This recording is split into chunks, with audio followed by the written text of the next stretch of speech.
Good evening. Thank you for joining us. I'm Yoon Jung-min. We begin with the relentless heat wave that has been gripping the country for days now. Daytime high temperatures today surpassed 35 degrees Celsius in many parts of the country. For more details on the ground, we connect live to our reporter Song Yoo-jin in central Seoul. Yoo-jin, it's a little past 6 p.m., so how is the situation out there? Yes, well, hello, Cheonggyecheon. I'm currently out here in Cheonggyecheon Street in central Seoul, which is one of the most popular spots that people visit to beat the heat in the city. And let me tell you, the weather here is and has been scorching and sweltering. Less than 5 minutes after I got out of the van, I saw just sweat dripping off of my body. And the temperature started cooling off a bit as we're heading into the evening hours, but it's still 32 degrees Celsius here in capital Seoul, and seems like we're going to experience another tropical night. But earlier in the day, we saw temperatures soar higher. We saw the mercury soar up to 37 degrees in the east coast city of Gangneung and 36 degrees Celsius in cities of Gwangju and Daegu. So in response amid this prolonged and intense heat wave, the Interior Ministry has raised the heat crisis level to the highest severe from the second highest alert on Tuesday evening for the first time in 4 years, that is since 2019.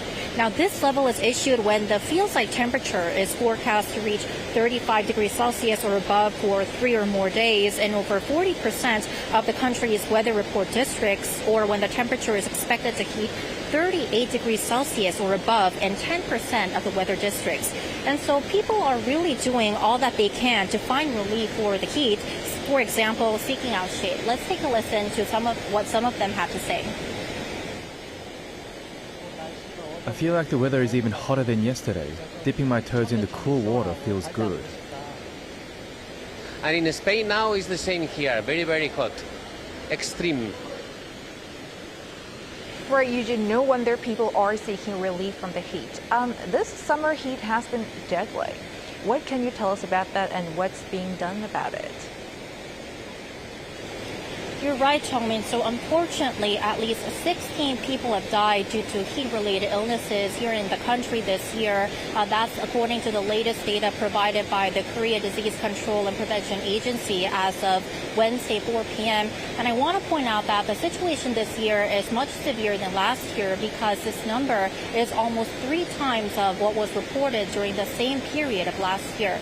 So in response, the Central Disaster and Safety Countermeasures Headquarters has ordered relevant government ministries and local governments to really do all they can, such as coming up with measures to support people who are especially vulnerable to the heat, for example, the elderly, construction workers, or farmers, and also strengthen real-time monitoring. And to give a word of advice, people should refrain from going outdoors during the hottest time of the day, which is between noon and 5 p.m. Also, you should stay hydrated, drink plenty of water, and if you're feeling dizzy, have a headache, or feel nauseous, you shouldn't hesitate to really reach out for help or go visit a doctor, because those are one of the most common symptoms of heat-related illness. That's all I have for now. Back to you, Cheonggyecheon. Right, thank you, Eugene. Stay safe out there.